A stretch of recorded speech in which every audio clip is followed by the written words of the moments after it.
Let me tell you a story about old Salty 65. He's ex-Navy and he's one hell of a guy. You know his stories, they're gonna make you feel alive. So come on and subscribe to Old Salty 65. Oh, hi guys, how are you?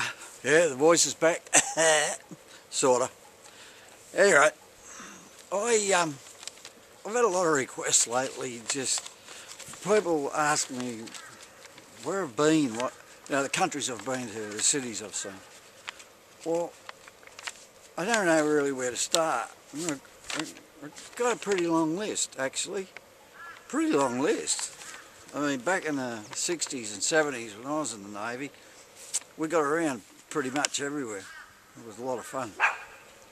But anyway, I'll start off, the first place I ever went to was a little island. It's part of New Guinea, northern New Guinea. It's called Manus Island. And we called in there. There's a bit of a naval base there, not much, just a small naval base and a lot of natives. Well, they brought out the fresh fruit and veggies in these, I don't know, woven baskets, I suppose, weave baskets. Anyway, I remember we had to throw the rope over the side of the ship and had to pull them back up by rope, and got them into the galley, and I was tipping them out, and there was radishes in this particular one, and I put it in, pulled them out in my hand and took clean off the top of that finger, gone. So anyway, we put it back on, just stuck it back on there, wrapped it all up, and a couple of days later they took the bandages off and it had actually gone back on. And you can't even see where it was missing apart from a tiny little scar that you'll never pick up on here. But anyway, that was Manus Island. Then we went to a place called Rabaul, and Rabaul was in, let me think, Suliman Sea, I think it was, in New Britain. It was a beautiful place. Go in there, and in the guts of the harbour was this big, huge rock that stuck up out of the guts of the harbour. And it was actually the core out of the volcano that was on the island, which was part of the island, this massive volcano.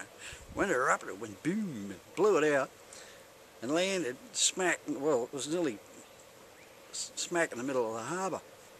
It had trees and all sorts of stuff growing off. It was quite interesting. But it was a Japanese base during the Second World War, and back then it was only just 20 odd years after the end of the war, so up in the hills from Rabaul itself was still a lot of stuff in the jungles up there, and we hired a cab for $6 Australian. There was 5 of us, and there was a lot of guys did it. There was about 4 cabs on the island, I think. We were there for 2 days. So we went on a bit of a tour up around $6 the whole day. You know, it's pretty cheap. And we've seen massive amounts of stuff up there in the jungle. You know, there was tanks, there was guns, there was, I mean big guns, not little bang bangs. There was a lot of rifles laying around, of course, and there was a lot of helmets. But they did come in later years and clean it all up and basically turned the whole island into a tourist resort. Till the volcano decided to blow it off the face of the earth, basically, and totally destroyed Rabaul.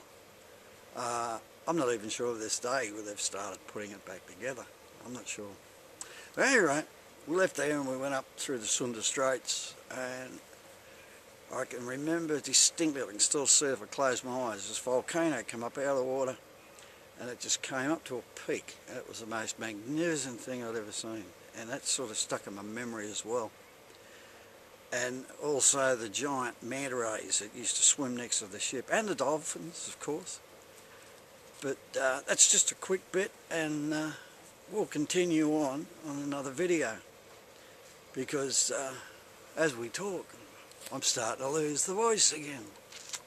So I can't even hear much talking, and I think the wife's pretty glad about it. Alright guys, till next time, I'll catch you all later. Bye.